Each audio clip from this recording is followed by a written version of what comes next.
Je suis Jean-Baptiste Bellon, architecte urbaniste de l'État, architecte des Bâtiments de France et chef de l'unité départementale de l'architecture et du patrimoine du Val d'Oise. Donc Benjamin Lapéréa, je suis également architecte urbaniste de l'État et architecte des Bâtiments de France, adjoint de Jean-Baptiste Bellon à l'UDAP du Val d'Oise.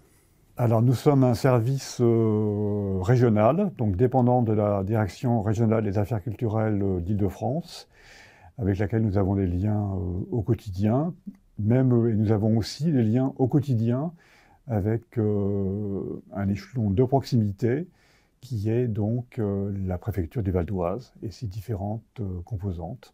Les UDAP ont 3 missions essentielles. La première, c'est celle de préservation et de mise en valeur des espaces protégés, qui sont les abords de monuments historiques, les sites patrimoniaux remarquables et les différents sites inscrits ou classés. Nous avons également une mission de conseil qui passe par la promotion d'une architecture et d'un patrimoine de qualité.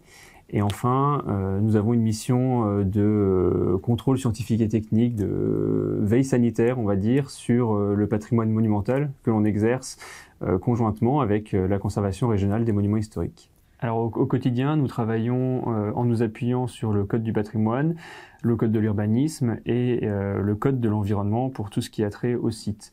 Les lois un peu fondatrices pour notre domaine, ce sont la loi de 1913 qui est relative aux monuments historiques et la loi de 1930 relative aux sites. Effectivement, donc dans le Val d'Oise, nous avons beaucoup d'espaces protégés. 75% du département du Val d'Oise est concerné par une protection soit au titre des monuments historiques et ou au titre des sites. Alors c'est un territoire très contrasté, avec de fortes qualités patrimoniales et paysagères.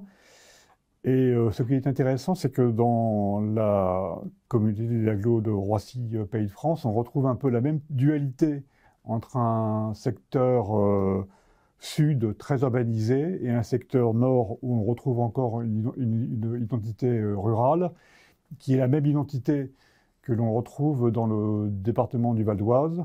Alors oui, c'est un territoire qui a changé, qui a muté, parce qu'il s'est beaucoup densifié et parce qu'il est assujetti à une forte pression urbaine, parce que nous avons besoin de construire des logements, mais il conserve encore des villages ruraux et des espaces paysagers de grande qualité. Par exemple, les espaces paysagers, les terrains agricoles entourant le centre ancien de Marly-la-Ville, ou bien à Fos, le contraste entre le cœur historique et son église implantée en front de rue, et un centre-ville plus dense en périphérie et saisissant. Le territoire garde encore des spécificités dans ses espaces protégés, un petit peu grâce à l'intervention des architectes des Bâtiments de France, où nous sommes dans ces espaces protégés les garants de la qualité architecturale, mais ce terme de garant ne peut se faire qu'en relation étroite avec les élus, qui sont les soutiens, qui sont pour nous des soutiens, et avec lesquels nous devons tisser des liens au quotidien, et liens qui peuvent être tissés notamment par le biais de l'intercommunalité.